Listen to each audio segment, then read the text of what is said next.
Hello everybody and welcome. In this video I'm going to show you how to set device type for your speaker XIAOMI Sound Party on your iPhone.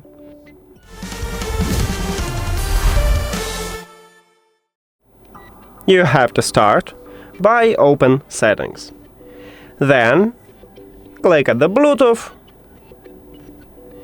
and at the device list click the information icon near to your speaker. At the second line we have device type, so tap at this line. In this window you need to select speaker by just also tap at the speaker line.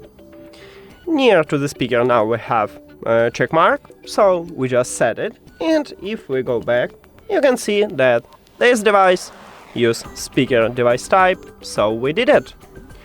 Thank you for watching this video.